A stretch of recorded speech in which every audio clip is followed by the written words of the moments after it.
Ttiimu y'eggombolola Mutuba 2 Nabweru y'emu ku ttiimu 8 ezibadde mu nsiike olwaleero mu mpaka ez'eggombolola eza Kago Cup zino nga zitegekebwa mu ssaza Kyaddondo. Eno ebadde ettunka ne Ssaabaddukira era y'ekyaziza omupiira guno ku kisaawe ekya Nabweru Playground. Guno gugenza okukomekkerezebwa nga Mutuba 2 Nabweru yeguwangudde golemu ku bwereere eteebeddwa Rashid Semata.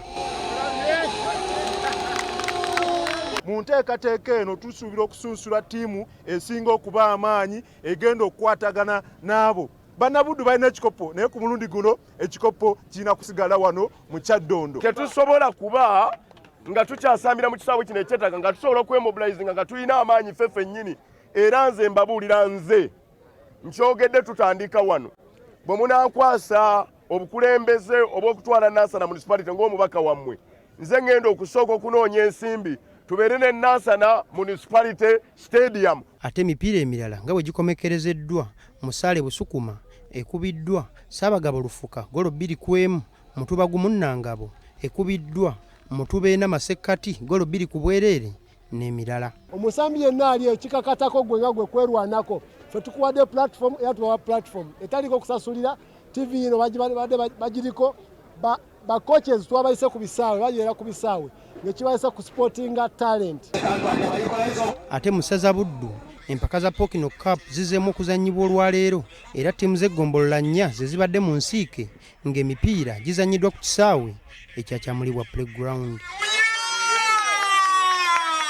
Eggombolola zino kubaddeko Mutuba 21 Lwabenge, Mutuba 10 Kyamuliibwa, Mumyuka, Katabalwa Kalungu ne Mutuba 2 Kasumba Bukulula.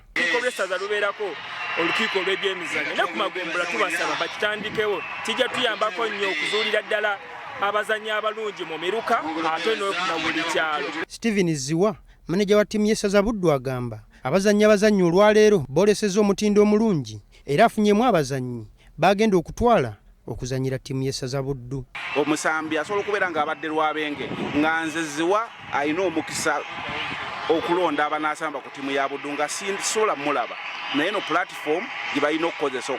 Twongera okwebaza Ssaabasajja Kabaka kubanga okutumbula ebitone by'abavubuka olwaleero ensi nga tuggyeko emirimu gye tusoma mu bibiina abantu balya ku bitone. Empaka z'eggombolola ze zigguddewo kalenda y'Obwakabaka ey'ebyemizannyo ey'omwaka guno zino nga zigenda kuzannyibwa mu masaza gonna 18.